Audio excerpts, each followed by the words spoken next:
Hello, everyone, and welcome to the program, Midday Discourse on Global Television. And happy Eid Mubarak to all of our Muslim brothers and sisters. And we say, may Allah grant all of our requests and also accept all of our sacrifice in this season. My name is Samuel Odi, and I have a guest with me in the studio who would be extraying the 500 million access loan from World Bank that has been requested and approved by the Senate. It was requested by President Bola Ahmed Tinubu and it was approved. So I'll bring you up to speed on when this request was approved and when it was made. So the Senate on Wednesday approved a request of 500 million World Bank loan request by President Bola Ahmed Tinubu to procure prepaid electricity meters for Nigerians across the country. The fund was approved for the Bureau of Public Enterprises after considering the report of the Senate Committee on Local and Foreign Debt. The approval of the Senate followed the presentation of the report by the Vice Chairman of the committee, Haruna Manu. Recall that the $500 million loan was part of the $7.94 billion World Bank loan, which Tinubu sought the Senate to approve for the 1st of November 2023. It was under the 2022 to 2024 external borrowing plan. The president had also sought the approval of £100 million then. However, the Senate approved borrowing $7.4 billion during the special plenary on December 30th, 2023, after considering the report of the committee. It was under the 2022-2024 external borrowing plan. Thank you, Mr. Uyabumafebe, for joining us today on today's edition of Midday Discuss. Odi, it's always a pleasure to be here to have these timely conversations with you. Have you had lots of rams? Given the fact that I've laid an ambush for my Muslim friends. Okay. Because in April, like I told Queen this morning on Global Morning, they told me wait for Big Salah. So Big Salah is here. So I am waiting. They have till 4 p.m. today. Okay. so we are all waiting, and I have lots of toothpicks waiting for me to get into work, and then maybe afterwards clean my teeth. So let's get into this conversation. Right. $500 million loan from World Bank for electricity. To the best of our knowledge, a whole lot of disco companies, electronic companies now are being, providing power for Nigerians, right? So now, what is the significance of this loan, basically, given the fact that we have private sectors taking over our electricity, the power sector, especially the distribution end. Yes, the distribution end. So why is this administration telling us they want to borrow this said amount of money to provide meters? It's interesting. Odi, first of all, thank you. It's a pleasure again. But the basic thing is we need to realize this is just one tranche of the loans because it's in series, so to say. There's another one about the same amount, actually $600 million, all right, that's supposed to cover expenditure for rural access in such a way that it will help to create access for those in the agri sector, particularly with a focus on the rural areas where we have, from estimates, about 92 million people who are not able to have access, all right, on the road. So they want to open up that space. And if you look at that number of people, 92 million, it's virtually half of the population, depending on what statistics you're looking at, by the way. But let's talk about this 500 million now in front of us, dollars, which is supposed to be to cover some part of the metering gap that we have in this country. It's been a shame and it's been a challenge altogether because first, it's been a shame because it's interesting how that in 2024, Nigeria is still dealing with issues around metering. We're not even going to electricity itself, the supply. We're talking about even metering now, for example. Then second, it's been a challenge because we're still hearing things around estimated billing. We're still hearing things from the Discourse, all 11 of them, telling you, well, the reason we're giving you this amount or billing you this amount every month is that we use the average consumption in your neighborhood or your community to determine what you're consuming because you don't have a meter. Yet we have people who have applied for meters for a long time. They've not been given meters. And now that brings us to the bigger problem or part of the bigger problem in the power sector. There has hardly been transparency in that sector like you have in several other critical sectors. And that's the reason people are now looking back to say, the process that brought us to where we are now, where you have 11 Discourse, where you have the transmission, where you have the generation, all right, was faulty ab initio. What that means is that we're not transparent about it, we were not professional about it, we were not altruistic and patriotic about it. It was always about Naira and Kobo. It was always about the pockets of some politicians and some vested interests somewhere. So that's what the problem we're dealing with. And let's also set the record straight, Odi, to say that these 500 million naira, or dollars, I should say, won't answer all the problems. Won't even answer a quarter or even 1/8 of the problems in the power sector. But I'm not thinking just about the power sector. I'm thinking about the bigger picture of how our borrowing has been very worrisome in the last few years. Of course, I understand that in 2016, 2017, Nigeria was in recession. Former Minister of Finance, Adeosun, had told us that, Kemi Adeosun, had told us that, look, for the foreseeable future, this country will have to borrow. That's understandable. There's no country that doesn't borrow. From the US to China to Russia, even to South Africa, all the countries in the world borrow. But it is the responsibility behind the borrowing, the spirit and the attitude and the commitments that will matter ultimately. In the case of Nigeria, these monies are borrowed and nobody is held accountable for how they are spent. For example, in the private sector, if you give somebody something, money as relatively small as $1 million, they're supposed to retire at the end of the day, and somebody is held accountable for how that money is spent. But in this case, nobody is held accountable. Nobody is giving you account as to how the money has been spent. The monies are not tied to projects. For instance, in this same country, a few years ago, we're all alive when former President Muhammadu Buhari brought a requisition to the Senate to say, look, we need $1 billion to be able to strengthen our war against insurgency, particularly in the northeastern part of the country. And it was at the drop of a hat that request was approved. But till today, nobody's asking questions around what has happened to that money, what have we done with that money. And we have seen billions of dollars being borrowed from the World Bank. And recall too that when Yemi Cardoso, the current CBN governor, was being screened by the Senate, Comrade Adams Oshomole, senator from Edo North in the South, stood up and said, look, this is an advice to President Bola Tinubu, who happens to be the leader of his own party, the All Progressives Congress, to say, you have to be weary, you have to be circumspect of multilateral institutions, the World Banks, the IMFs, the AFDBs, especially the World Banks and the IMFs. But of course, economists will argue and say, look, no matter how smart you want to be as a country in this day and age, you can't do without the IMF and the World Bank. But the question is, how much do they have Nigeria in their pockets like they do other African countries? So this immediate instance of this $500 million loan is a pertinent question to which we must find an answer as quickly as possible.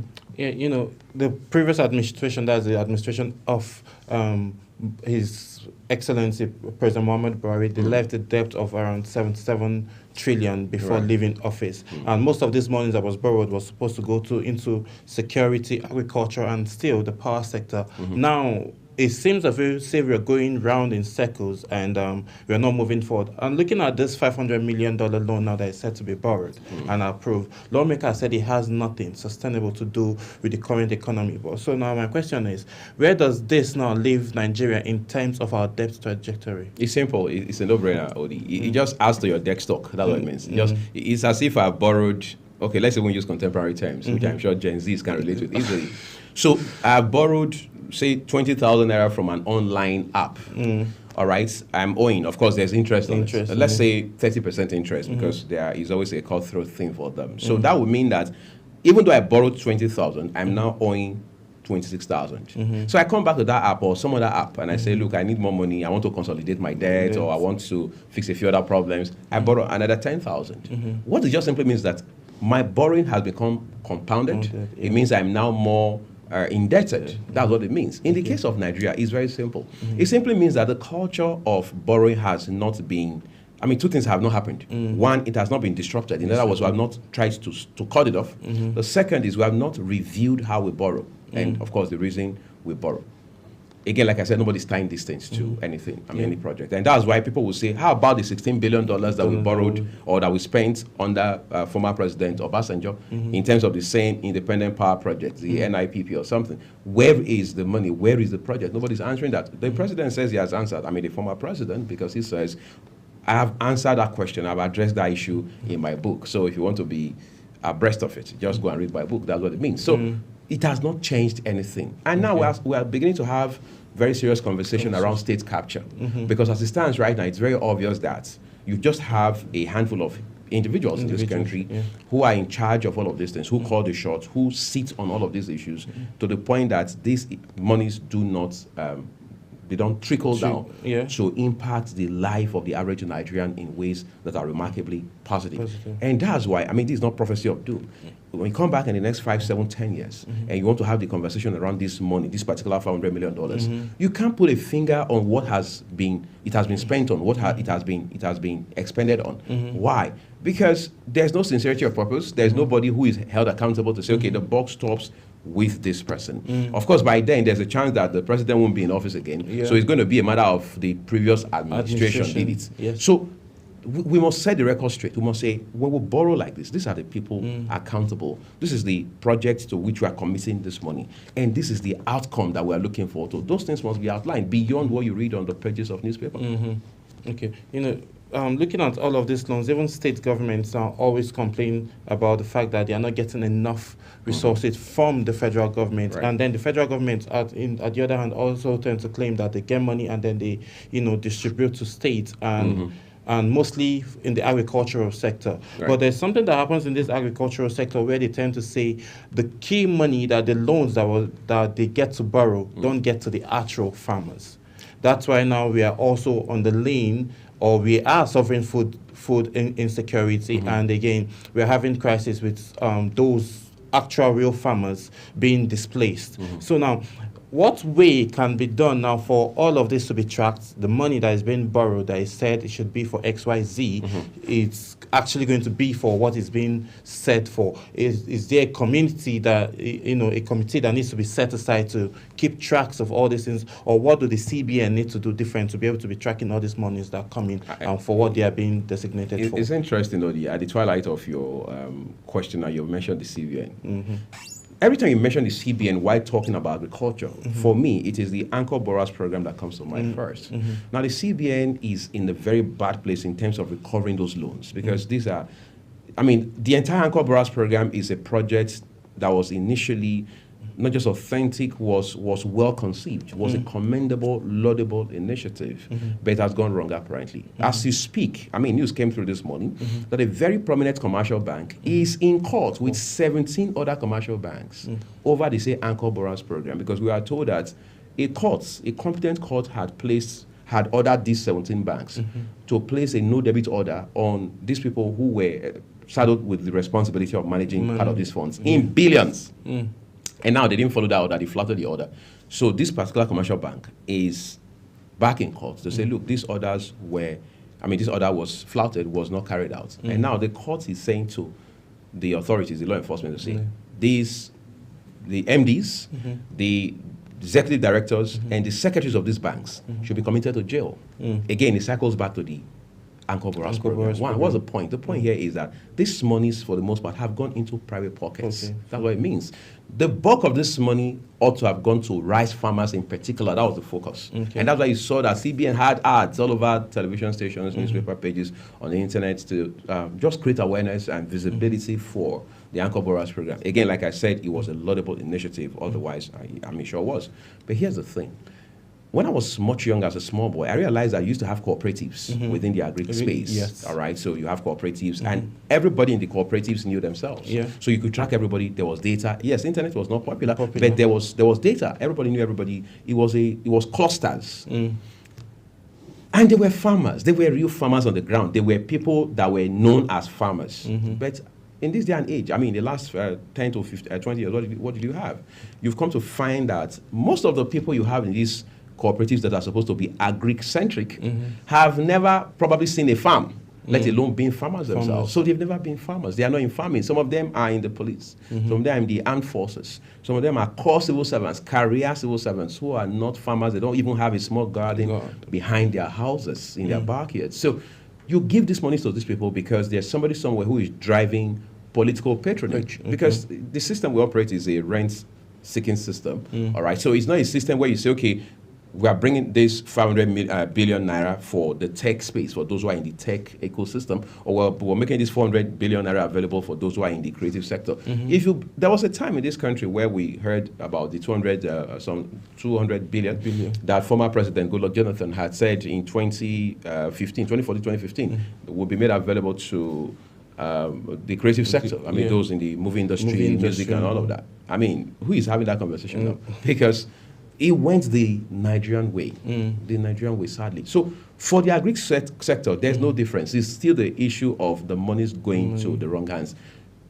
We have to take a deep breath sometimes, step on our brakes and appreciate the fact that government may not have done everything. Government may not have done well in certain areas. But ODU and I must take the responsibility as broadcast journalists to do our own due diligence, to fact check some of these things and realize that government in the last 10 to 15 years has rolled out several initiatives to empower businesses, whether they're in the agri space, whether they're in manufacturing, or whatever space or sector they play in.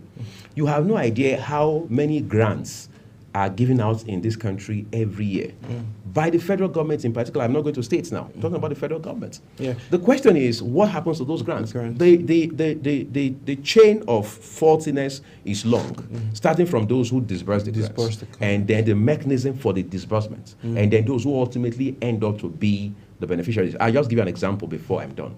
So government says we are giving XYZ amount of money to people who are in, let's say, agriculture.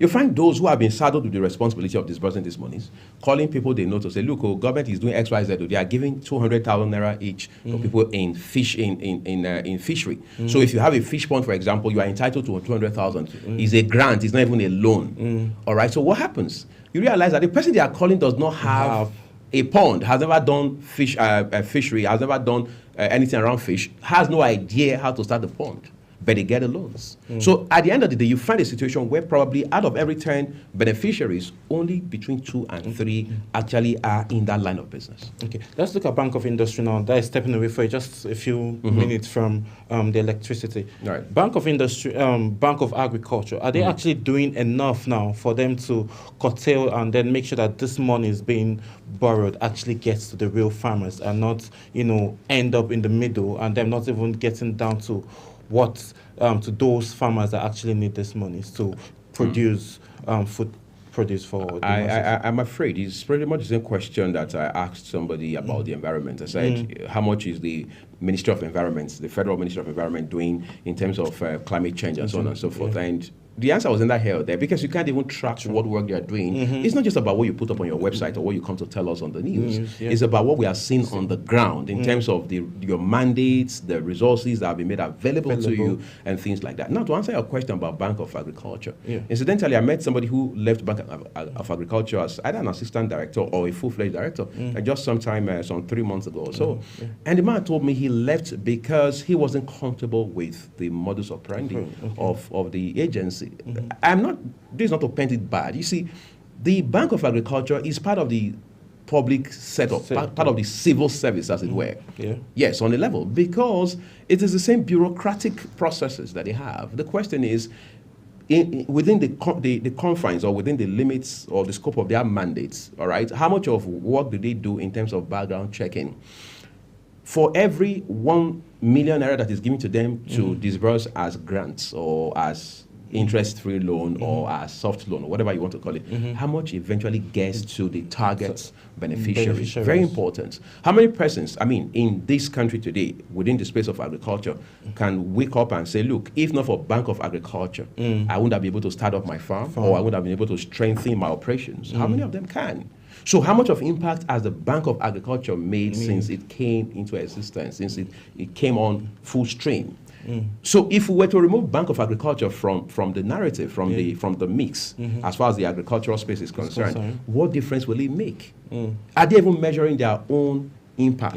If they have made any, if they are making any? Do they have monitoring and evaluation units that does that very effectively, not just trying to cook up figures and bandy figures and data and all of that? Real-time data that can be verified, that is authentic. These are issues we need to deal with. And let's also be clear, this is not just about Bank of Agriculture alone. It also goes to several other agencies of government, regardless of which ministries they are affiliated with. I think in this regard, it is perhaps, this is not me trying to do some sort of, if you like, PR work for them. But from what I hear on the street, even up till Saturday, it will appear it is Bank of Industry that seems to be pursuing its mandate with some sort of vigor, with some sort of focus, and being intentional about it. For the rest, I mean, I'm at sea like everyone else. Okay, let's look now. You know, they've been segregated to brands, A, band B, and all. So if that's within the distribution, space of the power sector. So now, if this loan is being given, automatically it has been approved, and hopefully, maybe, you know, World Bank would release the money. Does this mean that everybody would have light if we get this metering? No, it doesn't work like that. It doesn't work like that, Odi, because these things are in phases. That's number one. Okay. Number two is, let's even go to the fundamentals, because what we're doing now is we're treating symptoms as against treating the cause. You treat cause. That's what you do in the field of medical sciences. You don't treat symptoms. Nigeria tends to treat symptoms with everything. For example, ask yourself, first of all, what are the underlying problems that are responsible for Nigeria not being able to boast uninterrupted power supply end to end, that is across the country? How is it that somebody lives in one part of Abuja and he says, we have had light now for 3 weeks uninterrupted? Another person that's in Abuja, maybe 10, 15, 25-minute drive away, has not had power for 3 days straight. So how do you make it such a way that power becomes an issue of you don't have it because you can't afford it, not because it's not available? As it stands right now, even people who can comfortably and conveniently afford it, most times can't have it because the infrastructure is problematic. I mean, I've spoken with a lot of people in the power sector. I've spoken with those in distribution, those in generation, those I mean, across the value chain. Yeah. I've spoken with even stakeholders who are not particularly in these three segments, but they are either investors or they are those who are professionals and analyzing developments in the sector. And they tell you that, look, even if Nigeria were to generate 70,000 megawatts today, we do not have the capacity to distribute. The infrastructure to distribute is either not there or is very weak. Doesn't that explain to you, Odi, the reason even since the Fashola days in 2015 till when he was removed from the power ministry in 2019, to realize that we've been, in fact, till today, to realize that we've been doing a maximum of 4,500. Yes. It has always been below 5,000. Even at that, a lot of analysts who are dispassionate enough will tell you that, look, those figures are even far below what they are putting up in the news. So what it tells you is that we have not yet made commitment to the issue of power. Look at the minister, for example, Mr. Adelabo. There are now even questions as to whether he understands, whether he fully has a hang of how the power sector works because of some utterances that he makes. All right, some moves, some body languages and things around the actions that he takes. So you need somebody who is an industry boy, somebody who has the courage, because the power sector, just like the oil industry, has its own uniqueness and it's a tough space to play in. Yes, it's not about whether you have a PhD or 2 PhDs. It's about whether you understand the dynamics and the peculiarity associated with the sector. If you do not, it doesn't matter how close you are to the president. It doesn't matter the basis on which you are appointed. It doesn't matter your academic background. If you do not, if you miss the core elements of understanding how the industry works, beyond the Ministry of Power, how do the agencies under Ministry of Power work? You're going to just live there creating more problems than you were supposed to be solving. Okay, thank you so much for your input, Mr. Oye. You know, time is usually not our friend on this edition. I can imagine. But what are your final notes now? What are the angles now that Mr. President needs to look at to make sure that, okay, if this loan is being approved, if it's given by World Bank, how does he track and make sure that the metering and then those rural communities and areas that deeply need metering would get meters, delivered to them? Yeah, I like what the president has said. At least I've heard him on 2 occasions say that. He has said that, look, he is not ignorant of the burden of work that he needs to do, as president. That nothing shocks him, nothing surprises him about the responsibility on his shoulders. And he has also said that to the people, those who work for him, his lieutenants, as they call them, the ministers and other aides.